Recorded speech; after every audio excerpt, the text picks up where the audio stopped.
नमस्कार, आप देख रहे हैं जनन 24/7 और मैं हूं आपके साथ निशी भाटिया। बुलेटिन की शुरुआत करेंगे एक बड़ी खबर के साथ। इस वक्त की बड़ी खबर आ रही है देहरादून सचिवालय में जेल विकास बोर्ड की बैठक।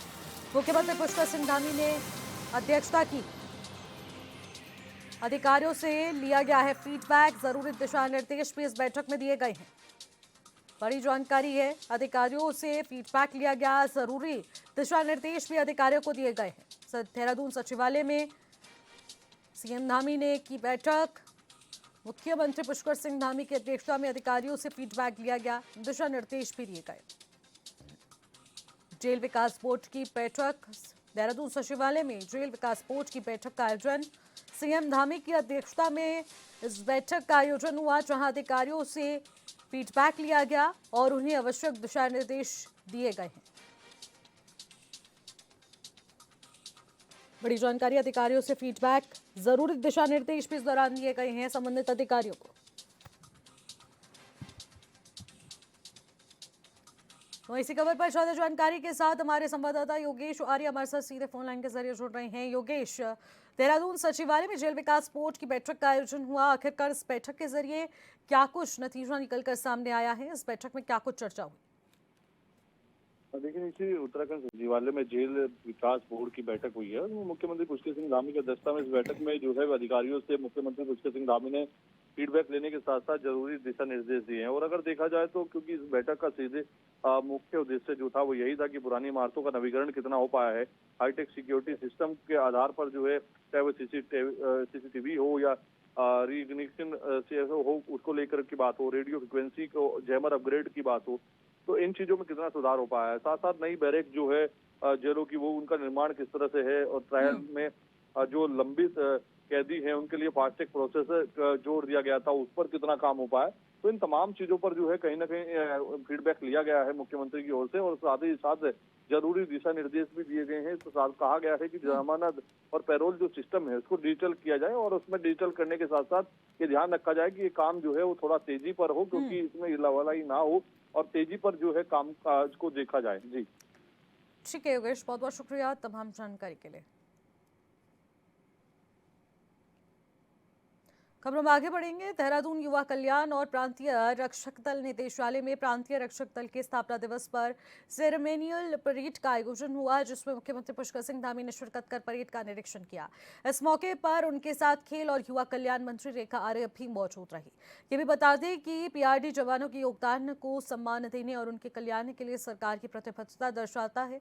वहीं कार्यक्रम को संबोधित करते हुए सीएम धामी ने कहा कि पीआरडी जवान अच्छे से दायित्व निभा रहे हैं, हर चुनौतीपूर्ण स्थिति में ये काम करते हुए नजर आते हैं। इनके कल्याण के लिए हमने फैसले लिए हैं, मानदेय में भी वृद्धि की गई है। आगे सीएम ने कहा कि हमारी सरकार ने पीआरडी जवानों के कल्याण और उनके हितों की रक्षा के लिए कई अहम कदम उठाए हैं। 10 सालों की सेवा पूर्ण करने के बाद सेवानिवृत्त हुए पीआरडी जवानों को 18 लाख रुपए का एक मुश्त सेवा भत्ता भी प्रदान किया जाएगा। तमाम परीक्षाओं में उत्कृष्ट परिणाम प्राप्त करने वाले पीआरडी जवान के मेधावी बच्चों को छात्रवृत्ति प्रदान की जा रही है। साथ ही दिवंगत पीआरडी जवानों के आश्रितों को आर्थिक सहायता भी वितरित की जा रही है।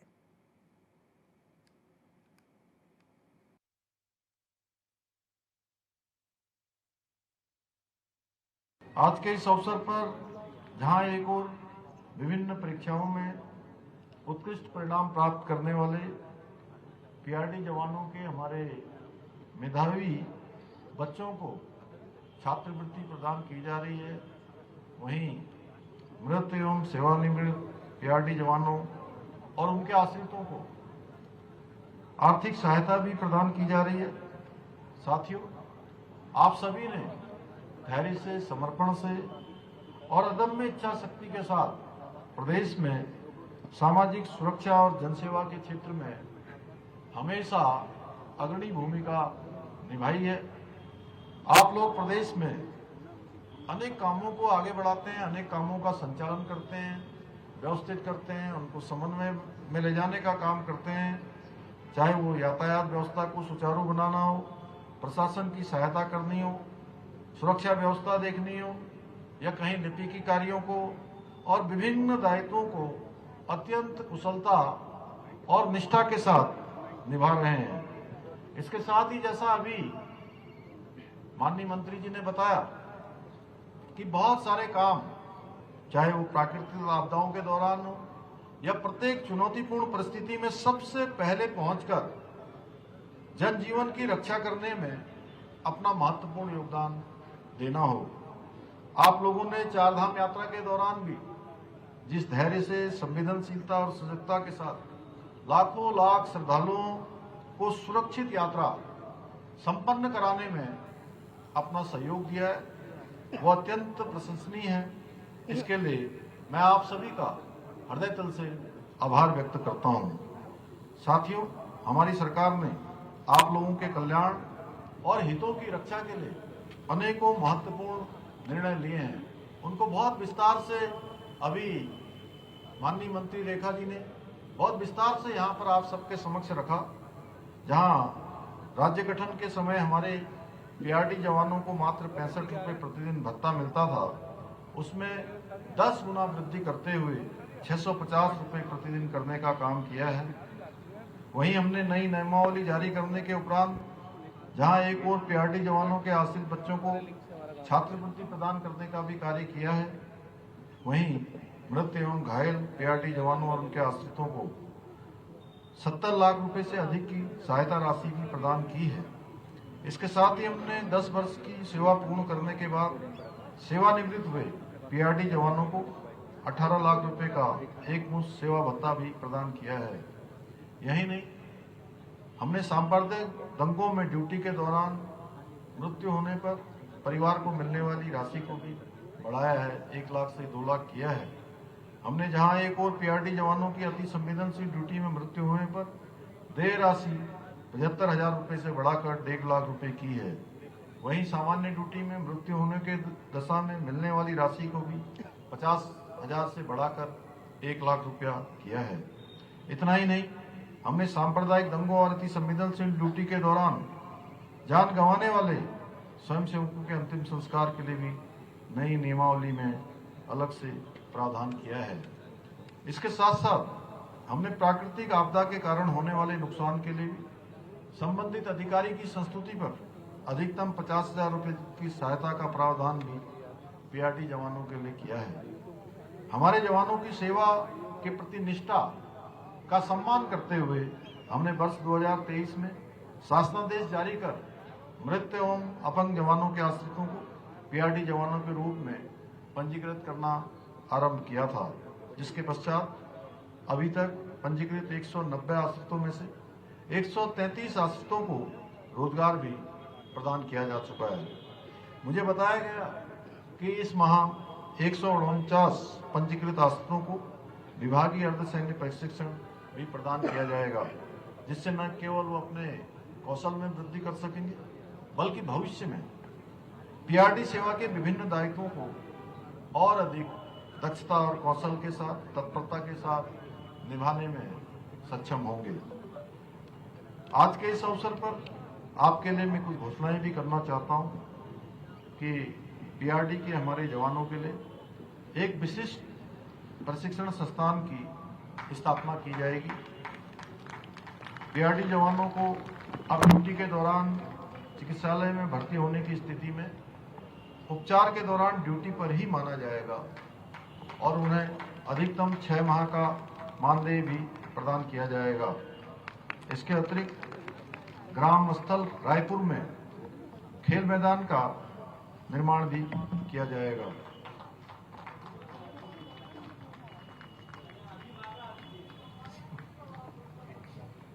सोमेश्वर आके साथियों, आज के इस विशिष्ट अवसर पर मैं आप सभी को आश्वस्त करना चाहता हूं कि हमारी सरकार आपके और आपके परिवारों के कल्याण हेतु सदैव तत्पर रहेगी और आपकी सुविधाओं के विकास के लिए पूर्ण प्रतिबद्धता के साथ इसी प्रकार कार्य करती रहेगी।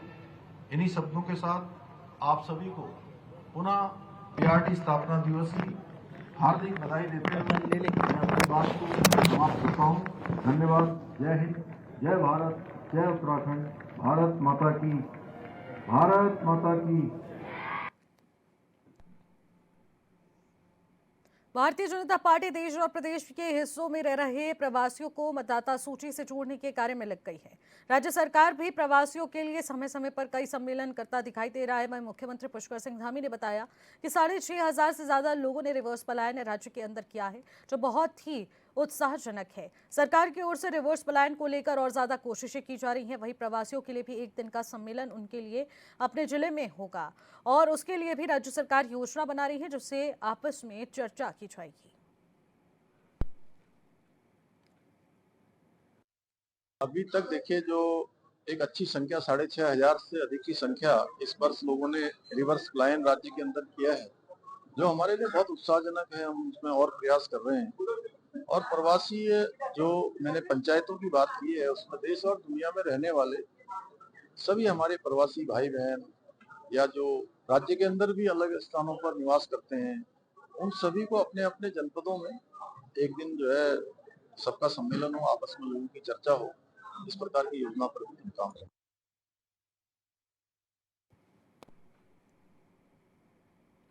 देहरादून में नर्सिंग एकता मंच ने अपनी मांगों को लेकर स्वास्थ्य मंत्री धन सिंह रावत के आवास पर घेराव की तैयारियां शुरू कर दी हैं। अब जिसको लेकर कांग्रेस के वरिष्ठ नेता रख सिंह रावत का भी समर्थन मिला है। नर्सिंग एकता मंच के प्रदर्शन के चौथे मौके पर भारी पुलिस बल की तैनाती है।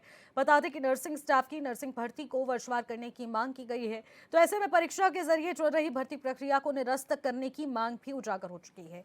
ऐसे में 2,500 से ज्यादा पदों पर वर्षवार तरीके से भर्ती करने की मांग उजागर है।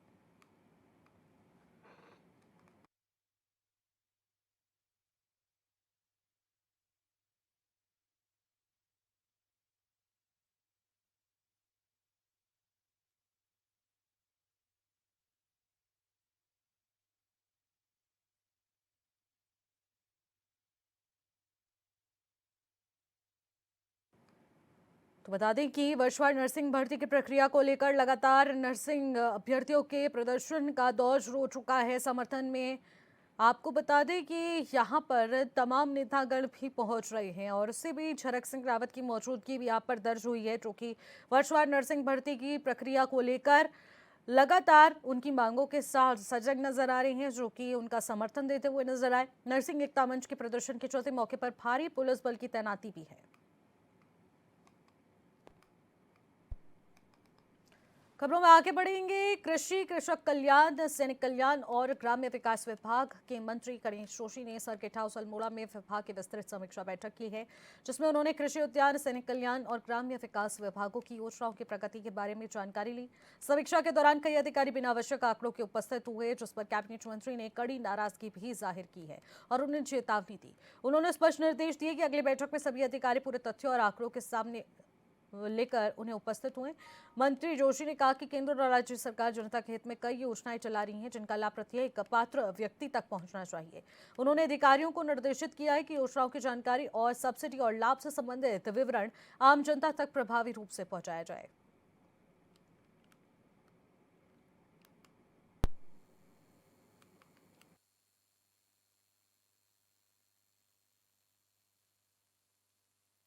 विभागों की प्रगति से मैं संतुष्ट नहीं हूँ, क्योंकि विभाग के अधिकारी आंकड़ों के साथ यहाँ पर नहीं आए हैं।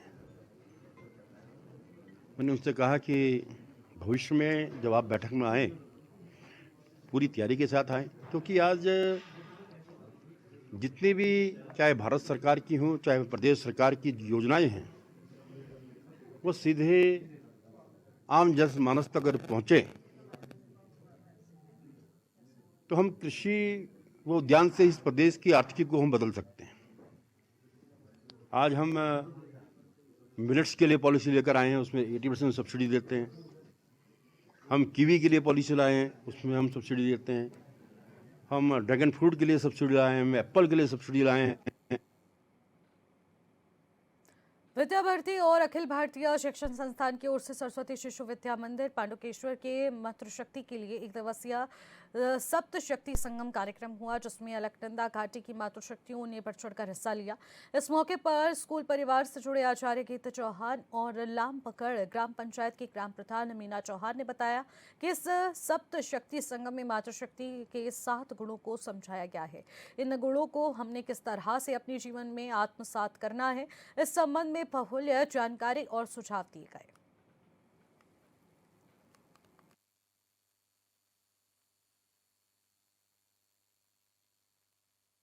मैं आचार्य सरस्वती शिशु मंदिर की श्रीमती गीता चौहान, जो मैं लामबगड़ से बिलोंग करती हूँ। आज हमारे विद्यालय में सप्तशक्ति कार्यक्रम रखा गया है, जिसमें मातृशक्ति की 7 गुणों को बताया गया है।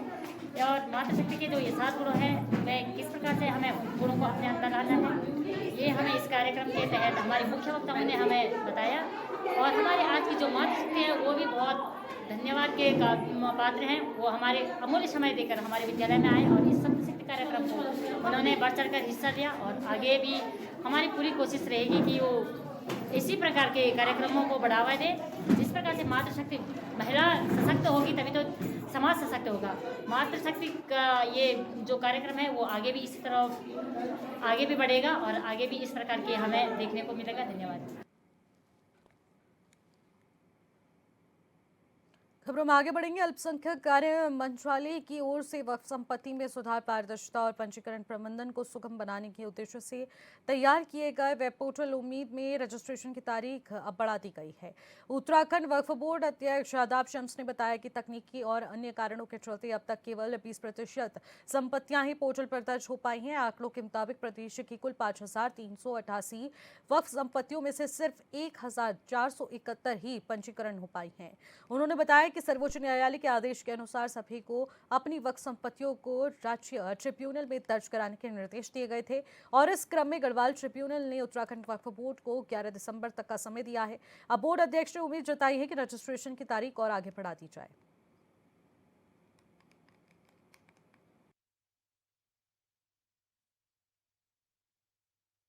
देखिए, उत्तराखंड भी लगातार जो उम्मीद पोर्टल आया था वक्फ अमेंडमेंट एक्ट के बाद, उसके ऊपर अपनी संपत्तियां दर्ज कर रहा था, लेकिन कई कारणों से हमारे यहाँ संपत्तियां 20% के करीब ही दर्ज हो पाई, यानी कि 5388 में से कि मात्र 1417 संपत्ति दर्ज हो पाई थी।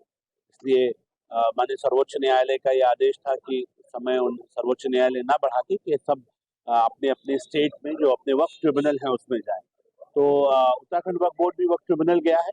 तो जो गढ़वाल का ट्रिब्यूनल है उसने 11 तारीख का समय दिया है, यानी कि कल उम्मीद करते हैं कि कल दोबारा से समय मिल जाएगा और जो वक्फ पर संपत्तियां छूट गई हैं उनको दर्ज करने का एक अवसर उन्हें मिलेगा।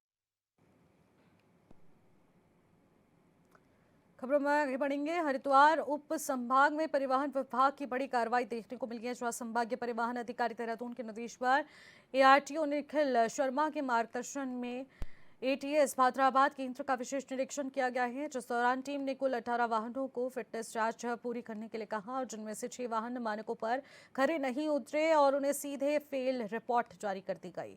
अधिकारियों के मुताबिक विभाग का कुछ समय से वाहनों की फिटनेस जांच प्रक्रिया पर लगातार शिकायतें मिलने का काम जारी रहा और इन्हीं शिकायतों के आधार पर यह विशेष अभियान चलाया गया है। ARTO का कहना है कि वाहन फिटनेस जांच में किसी भी प्रकार की लापरवाही बर्दाश्त नहीं की जाएगी। सड़क सुरक्षा सर्वोच्च प्राथमिकता है और इसी के तहत भविष्य में ऐसे निरीक्षण अभियान जारी रहेंगे।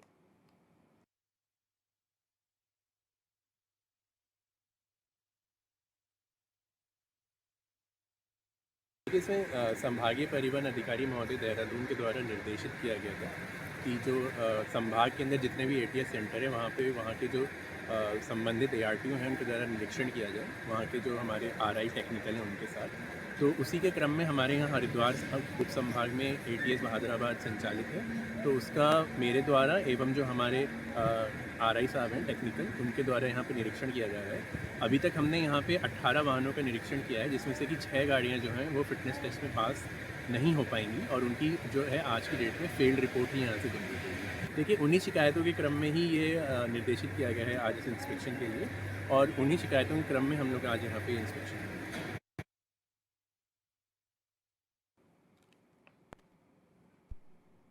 अब इसी बीच हरिद्वार में चेकिंग के दौरान परिवहन विभाग की कार्रवाई देखने को मिली, जहां एक कार कैरियर वाहन को सीज किया गया है।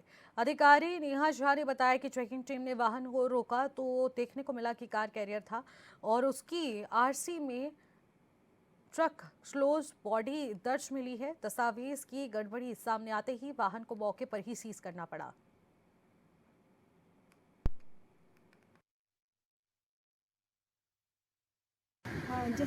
जैसे कि आपको विदित ही है, जिलाधिकारी महोदय के निर्देशों के क्रम में हम लोग लगातार प्रवर्तन कार्यवाही कर रहे हैं। आज ये मॉर्निंग चेकिंग के दौरान हमने इस वाहन को रोका, तो वाहन चूँकि आपको दिखाई दे रहा है, वाहन कार कैरियर है, लेकिन इसकी आरसी में जो बॉडी टाइप निकला वो ट्रक क्लोज्ड बॉडी निकला, इसीलिए हमने इस वाहन को सीज किया है। अब संभागीय निरीक्षक के द्वारा इसका निरीक्षण किया जाएगा, उनकी रिपोर्ट भेजी जाएगी, उसके बाद हम इस गाड़ी को रिलीज़ करेंगे। ये जो हमारी प्रवर्तन कार्यवाही है आगे भी जारी रहेगी और लगातार, चूँकि जिलाधिकारी महोदय ने कहा है कि हरिद्वार जिले को हमें सड़क दुर्घटनाओं से मतलब न्यूनतम सड़क दुर्घटनाएं के लिए करना है, तो हमारा प्रयास लगातार जारी है और हम इस पर कार्यवाही करते रहेंगे। लोहाघाट विकास संघर्ष समिति ने अध्यक्ष विपिन गोरखा के नेतृत्व में नगर की कई समस्याओं के समाधान की मांग को लेकर रामलीला मैदान में एक बैठक का आयोजन किया।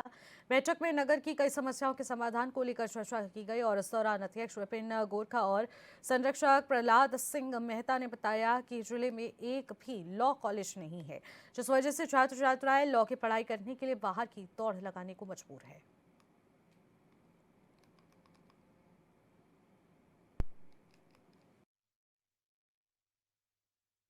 सबसे पहले तो आपका बहुत बहुत धन्यवाद जो आपने हमें यहाँ पे समय दिया। अब आज लोहाघाट विकास संघर्ष समिति की कार्यकारिणी की बैठक है। उस कार्यकारिणी की बैठक में हमने लोहाघाट के विभिन्न मुद्दों पर चर्चा की।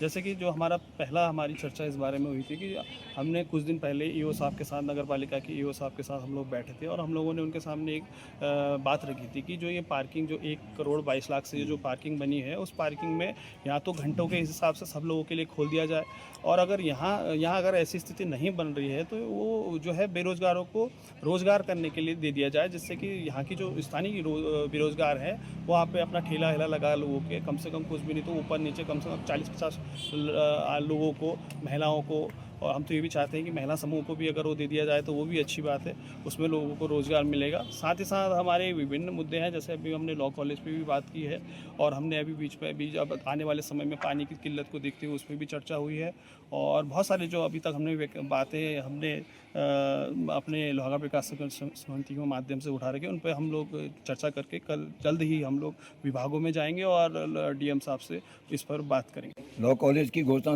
लगभग 2012-13 में हुई थी। जिसने की थी? तत्कालीन मुख्यमंत्री विजय बहुगुणा जी ने यहाँ पर की थी।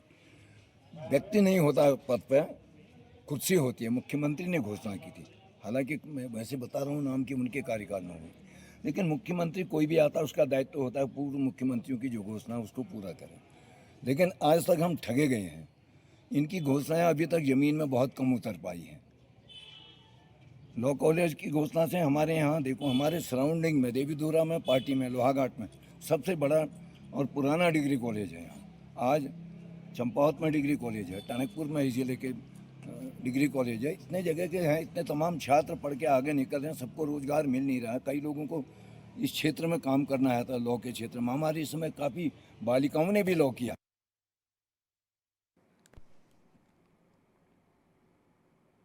देहरादून में सीएम धामी के निर्देशों पर जिला प्रशासन की दूरदर्शी पहल से विलुप्त की कगार पर पहुंच चुकी राजधानी की पहचान तून बासमती को नया जीवन दे दिया गया है। अब बता दें, सहसपुर और विकासनगर क्षेत्र में ग्राम उद्यान और कृषि विभाग के सहयोग से किसानों और 200 से ज्यादा महिला स्वयं सहायता समूह ने दून बासमती टाइप 3 की खेती को नई दिशा दी है। रोपाई से लेकर प्रसंस्करण और बाजार उपलब्ध कराने तक विभाग ने पूरा सहयोग दिया है, जिससे इस पारंपरिक और साथ ही साथ सुगंधित धान की चमक एक बार फिर से लौटती दिखाई दी है।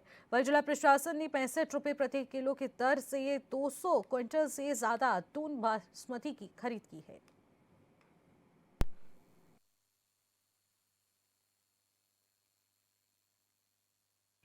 देखिए, जैसे आपको पता ही है कि देहरादून पहले के टाइम में दून बासमती के लिए बहुत जाना जाता था, but in the recent years उसका थोड़ा जो ख्याति थी वो थोड़ी सी शीन आउट हो रही थी। तो उसी क्रम में हमने ये प्रोजेक्ट स्टार्ट करा था, revival of Doon basmati rice in district Dehradun. तो उसको हमने प्रॉपर रिवाइव करने के लिए एक कार्य योजना बनाई। तो इसमें हमने सबसे पहले तो वो किसान आइडेंटिफाई करें जो ट्रेडिशनली यहाँ पे दून बासमती उगा रहे थे, स्पेशली सहसपुर विकासनगर ब्लॉक में ये ज़्यादा होती थी। फिर हमने उनके साथ फील्ड में जाके गोष्ठियाँ करी, उनसे समझा कि क्या प्रोसेस है, क्या क्या चेंजेस हुए हैं और इसको हम कैसे वापस रिवाइव कर सकते हैं। क्योंकि जैसे आपको पता होगा कि दून बासमती एक महक होती थी, तो वो एक प्रॉपर प्रोसीजर के बाद ही आती थी। तो वो उन्होंने हमें बताया। तो इसी क्रम में हमने जो किसान विज्ञान केंद्र है उसको भी रोपिन करा और हमने जनपद स्तर पर डिटेल एसओपी बनाई कि सबसे पहले तो हमने ये एसओपी बनाई कि अगर कोई दून बासमती अगर कोई उगा रहा है तो वो कौन सी वैरायटी का उगाएगा और क्या प्रोसीजर से उगाएगा, पूरा डिटेल प्रोसीजर है, क्या टाइमलाइन होगी, उस बेसिस पे वो बनेगा। फिर उसके बाद हमने मार्केटिंग की एसओपी बनाई कि कैसे मार्केटिंग उसकी होगी। हमने इसमें अपना जो एसएचजी महिला समूह है, हिलांस का हमारा जो इसमें चलता है, तो उसके नाम से हमने ये लॉन्च भी करा है। फिलहाल इन खबरों में इतना ही। आप देखते रहिएगा चैनल 24/7। नमस्कार।